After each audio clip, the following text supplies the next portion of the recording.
Қайырлы күн, құрметті ұстаздар. Бүгінгі сабағымыздың тақырыбы 7-ші сынып антивирустық қауіпсіздік.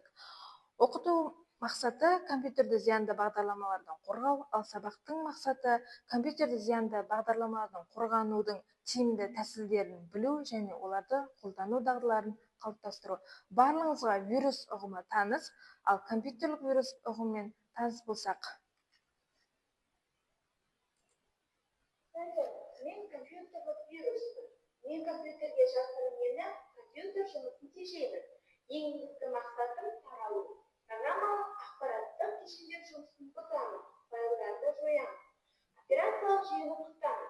Деректерді орналастыру құрылымын жарамсыз етіп, пайдаланушы жұмысын тоқтатпайды. Мінекей, компьютерлік вирус ұғымымен таныс болдық. Енді компьютеріңізде вирус пайда болса, оны қайдан білеміз? Оның өзінің белгілері бар екен. Егер де компьютеріңіздің жұмыс істеуінің баяуласа, және де жиі тоқтап немесе істен шықса, операциялық жүйені жүктеу мүмкін еместігі пайда болса, және де файлдар жүйесінің зақымдалуы, олардың құрылған уақытының өзгеруі немесе толық жоғалуы, ал дискідегі файлдар санының артуы және де жедел жадының көлемінің азаюы, және де монитор экранда қажетсіз хабарламалардың пайда болуы, осының бәрі компьютеріңізде вирус пайда болды деген белгі екен. Компьютерлік вирустың орналасу ортасының зақымдану тәсіліне қарай резиденттік және де резиденттік емес болып екіге бөлінеді екен. Резиденттік вирустар дегеніміз компьютер жадында ұзақ сақталатын вирустарды атайды. Бұл типтегі вирустар жедел есте сақтау жадына енеді де пайдаланушының іс-әрекетін бақылайды, шақырған программаны зақымдайды екен. Келесі резиденттік емес вирустар компьютер жадында ұзақ сақталмайды. Бұл типтегі вирустар зақымдалған программаны іздейді де оларға жазылады, ал зақымдалған программаларды шақырғанда іске қосылады екен. Келесі орналасу ортасына байланысты жүктеу. Файлдық вирустар файлдық жүйені қолданатын кез келген операциялық жүйеде іске қосылатын файлдарға енетін вирустарды атайды екен. Келесі жүктелетін вирустар. Жүктелетін вирустар дегеніміз компьютер іске қосылған кезде иілгіш және қатқыл дискілерге жүктелетін және белгілі бір жүйелі аумақты зақымдайтын вирустарды атайды екен. Келесі макровирустар. Макровирустар Microsoft Office сияқты қолданбалы программалық жасақтама пакеттеріне кіріктірілген макро тілде әзірленген вирустың бір түрі екен. Мұндай вирустардың көпшілігі барыңызға белгілі MC Word үшін жазылған. Келесі желілік вирустар, компьютерлік желілерде таралатын вирустар, файлдар мен дискілер секторларын өзгертпейді екен. Қазіргі кезде кең таралған осы вирус екен. Келесі компьютер вирустан қалай қорғанамыз? Оның өзінің бір әдістері бар екен. Компьютерге тек лицензиясы бар программаларды орнату керек, және де браузерде қалқып шыққан терезелерді блоктау функциясын қолдану керек. Сонымен компьютерді вирустан сақтайтын, вирус енгізбейтін антивирустық программаны орнату керек. Антивирустық программа дегеніміз не?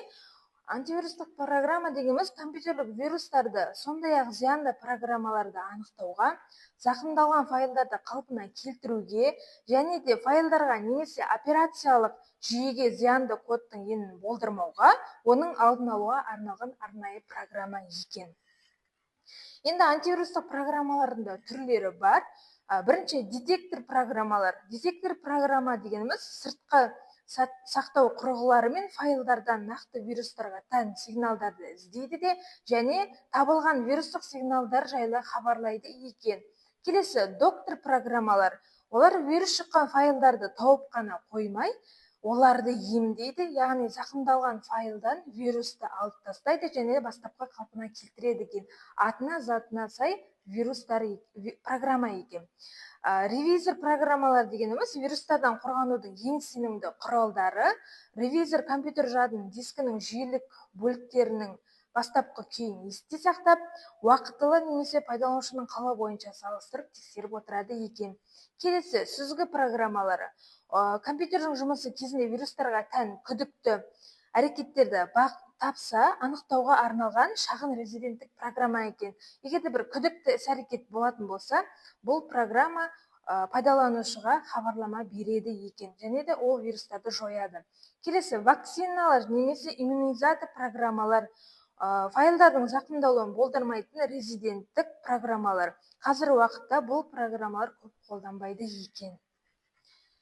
Келесі, оқушыларды функционалдық сауаттылықты кірістіре отырып, өмірімізде кездесетін жағдаяттық тапсырманы дайындаған болатымын. Яғни жағдаяттық тапсырма: сен компьютерде маңызды мәтінді теріп отырдың, кенеттен экран қатып қалды. Терезені терген мәтін жойылды немесе сақталмады. Кейін компьютер баяу жұмыс істей бастады. Бұл жағдайдың себебі вирустық шабуыл болуы мүмкін. Сұрақ: осындай жағдайда тап болсаң не істейсің? Қадамдарды ретімен жаз. Осы жағдаяттық тапсырманы бере отырып, оқушының бүгінгі тақырыпты түсініп-түсінбегенін біле аласыздар. Бүгінгі сабағымыз аяқталды. Сау болыңыздар.